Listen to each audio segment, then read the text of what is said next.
সেগুলো এখনো পর্যন্ত রয়ে গেছে। সচিবালয়ে, পুলিশে, বিভিন্ন দপ্তরে, সেক্টরে সর্বত্র সেই ফ্যাসিবাদী সেটআপ। এই সেটআপের মাধ্যমে কোনোভাবে রাষ্ট্র সংস্কার হবে না। এবং এই উপদেষ্টা পরিষদ, আমরা তাদের কাছ থেকে অনেক কিছু প্রত্যাশা করেছিলাম।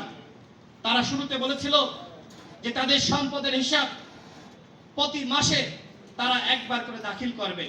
পিএস, যুগ্ম সচিব, সচিব সহ সরকারি কর্মকর্তাদের সম্পদের হিসাব প্রতি মাসে একবার করে দাখিল করবে।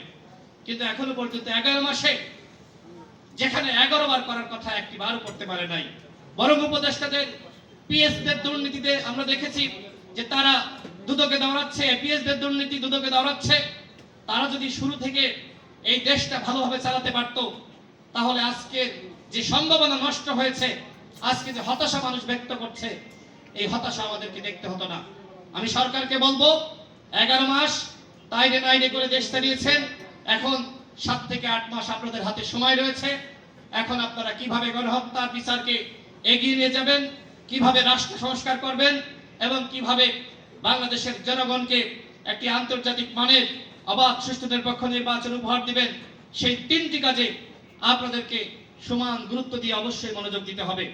এইখানে বক্তারা বক্তব্য রেখেছেন যে নির্বাচনের জন্য অবশ্যই উপযুক্ত পরিবেশ দরকার।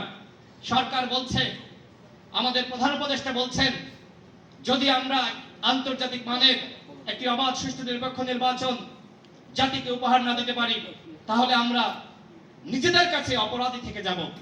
কিন্তু একটি অবাধ, সুষ্ঠু, নিরপেক্ষ নির্বাচনের জন্য যে ধরনের পরিবেশ দরকার হয়, যে ধরনের আইন শৃঙ্খলা বাহিনীকে যেভাবে তৈরি করতে হয়, আমরা এখনো পর্যন্ত সরকারের সেই উদ্যোগ আমরা লক্ষ্য করছি না।